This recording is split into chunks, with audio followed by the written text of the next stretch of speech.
It was the 3rd of December 2010 at 1:42 p.m, RAF Base Amberley, west of Brisbane.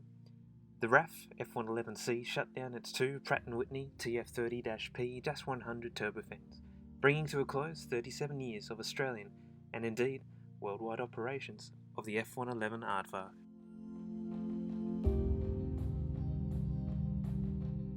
The F111 story began in the 1960s, after a CIA U-2 spy plane was shot down during a mission over the USSR. This prompted the US to pursue an aircraft which could replace the B-47 subsonic bomber with a supersonic, low-level penetration aircraft. This resulted in the TFX, Tactical Fighter Experimental Program. The requirements: swing-wing, two-seat, twin-engine aircraft, being suited for both the Air Force and the Navy. After a long and challenging program, the F111 was born.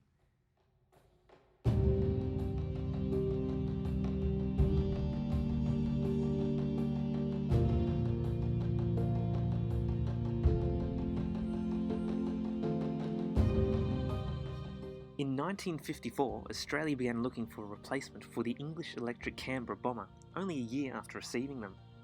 It was not until the mid-1960s that the search started in proper. A number of aircraft were briefly looked at, such as the British V-bombers, the Victor, Valiant and Vulcan, and the American B-52 and B-58 Hustler bombers. It was, however, the British BAC TSR-2 and TFX program which were the serious contenders.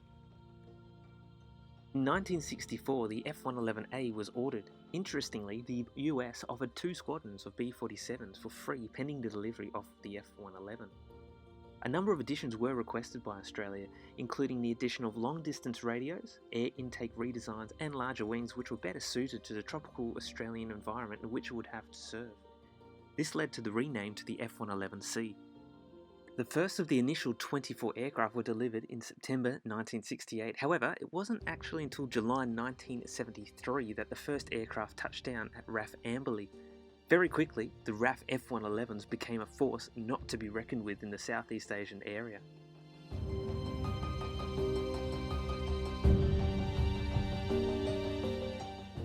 The Australian F111s led a relatively peaceful life, with them only coming close to action during the 1990s Gulf War and then later during the Interfet intervention in East Timor.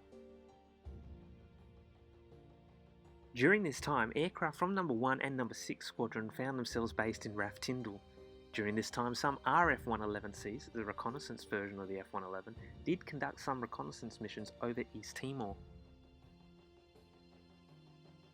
The 80s saw the Air Force purchase additional F-111 aircraft to replace aircraft lost.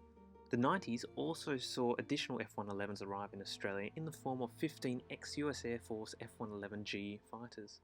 2006 saw the opportunity for the F-111 to show how much of a force it could be, with a single F-111 sinking a captured North Korean drug ship.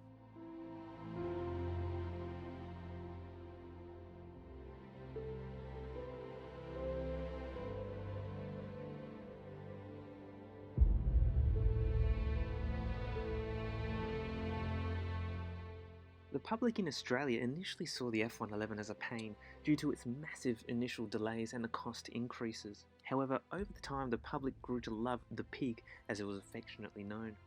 Possibly the reason for its popularity was its infamous dump and burn, which saw the crew dump fuel which was then ignited by the afterburner, causing a flame almost twice the length of the aircraft.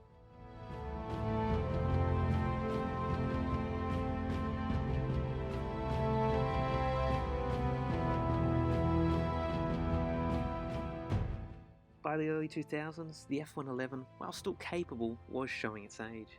In 1998, an extensive avionics upgrade was conducted, however, this was not enough to save it. Before its retirement, it did have the unfortunate privilege of being the most maintenance-hungry military aircraft in the world, needing approximately 180 hours of maintenance for each hour it spent in the air. Planning for the end of F111 operations began as early as 2007, when the RAF began looking at how best to dispose of the fleet. Initially, only 6 aircraft were marked for preservation, with 3 becoming heritage reserves being placed on RAF bases. One aircraft, Alpha 8272, is the only G model of the RAF's F111s to be presented.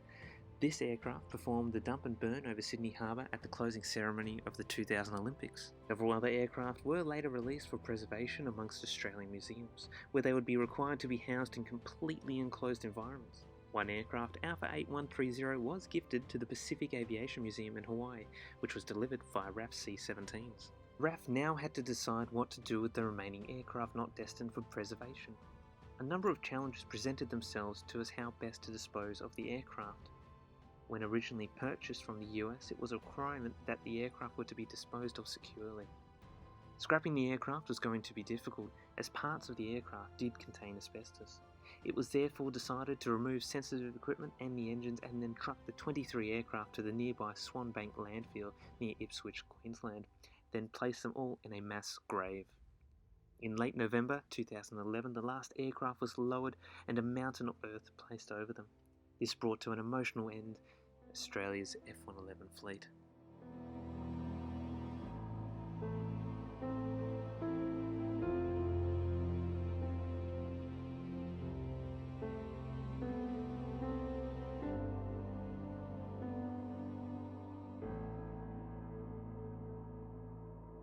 Thank you so much for watching. We do hope you enjoyed this video. Please do like and subscribe to our channel because this really helps with us growing, and thank you so much as well for your interest in our first video. Once again from the team here at Reheat Productions, we'll see you soon.